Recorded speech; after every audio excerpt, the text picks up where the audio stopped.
so it's not like, Dip our toes in. I didn't know I was going to be teaching the class this year, so I wanted you to have some kind of advantage if you had, yeah. Okay, so far so good. Now, Yeah. you guys told me to take this guy and get rid of this guy. I can Right. do that. Okay, you guys also said, you didn't say anything yet, but it's going to be set to 0. You did tell me that. Are you guys with me on that? Yep. So far so good? I see something in common. Aren't That those two terms in common? E of the negative 1/2 and... e to the negative 1/2 x, right? Yeah. And e to the negative 1/2 x. It's here and it's here. So what can I do to it? Take it out. I can take it out. I can divide everything by it, and it would be gone. I could factor it out. Okay. Well, the question is, do I want to? So let's look. E to the negative 1/2 x. If I factor it out, let's just do it this way. So we got the negative 1/2. That's still here. We've got 1 plus 2x to the 1/2. That's this guy, right?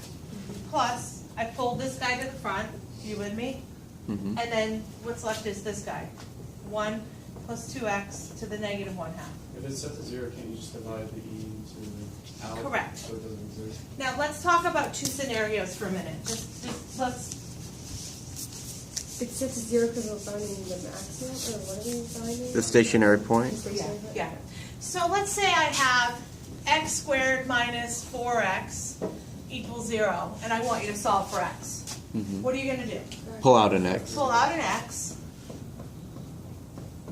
and then you're going to tell me what are my values of x. 0 and 4. 0 and 4. Everybody okay with what I just said? That's totally understandable. I get that too. Okay? What about this guy? I'm trying to do it.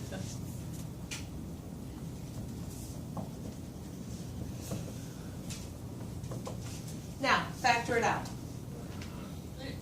Factor x to the negative 1. Yeah. No, negative Negative 2 is smaller. It's a smaller one. So Oh. let's Ooh. factor out. That's the only thing I remember. That's a That's the weird only one. thing I That's a remember. weird. Okay, so I do negative 2 minus negative 2, so it's negative 2 plus 2.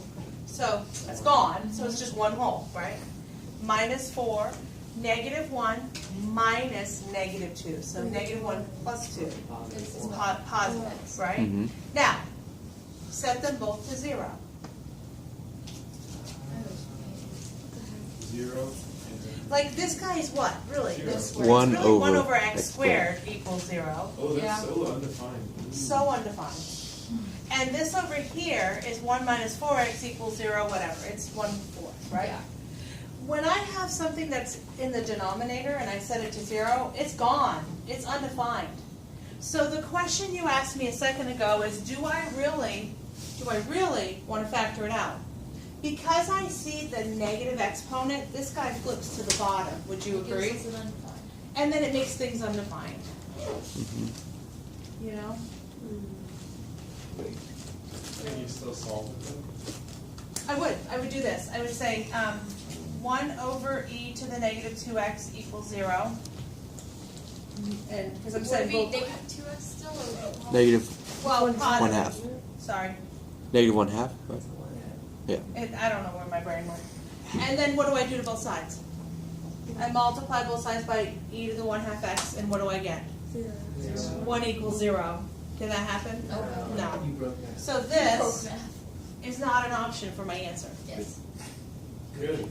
Good. Yeah, good. And well, the reason Okay, so yeah, here's what I'm telling you. It's ugly. So, old grandma trick, remember you got lots of those. What's in common here and here? Oh, it's e to the negative 1/2 x and e to the negative 1/2 x. I know that that's going to flip to my denominator.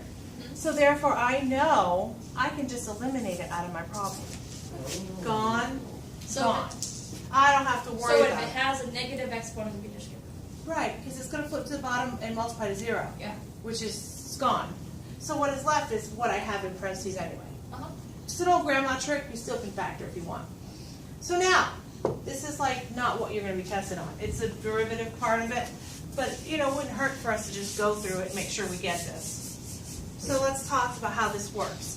I've got negative 1/2, and then I've got 1 plus 2x to the 1/2, and then I've got plus Do you guys agree? 1 over 2x to the 1/2 equals 0? Anybody lost on that? Are we cool? I just flipped this guy down. Okay. So now what do I do? Ooh. Okay. Can you factor out one of those? You can factor it out. Multiply everything by the denominator. Yeah. Do that. If I multiply this by the denominator, this times this, like if I took 1 plus 2x to the 1/2 and I multiplied it all the way across, what happens here? So I've got negative 1/2. I've got 1 plus 2x to the what? 4th, right? If I'm multiplying, I add my exponents. Oh, 1. So 1 whole, good, right? And what happens when I multiply this times this? Cancels out. So one. Yeah, so it's just 1, right? Equals 0. Let's do that. Don't Minus we, 1, don't we put it on, no, right? because it goes to the denominator. Right. So negative 1/2, I've got 1 plus 2x equals negative 1, And multiply it by negative 1. or multiply by negative 2, right? So divide by negative 1/2 and multiply by, so if I multiply by negative 2, I get 2. Subtract 1. 2x equals 1.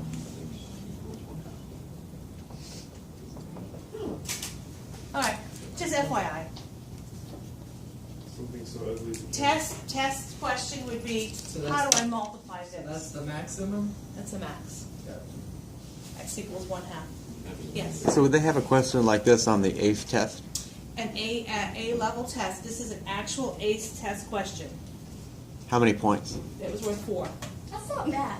If But the we question haven't said- found y yet. The question says It's find y. the x coordinate of m. That's it? Aha! So Okay. you can plug it in the original. If you wanted to find the y. Well, they don't want it. You'll probably need the y. Um, It is a one absolutely part. not. The next part says now you're going to rotate this thing completely around the x-axis, So we're just gonna Find the do volume. rotation. Yeah, And okay. the rotation. and you're going to square it first. Yes. So that cleans things up a bit.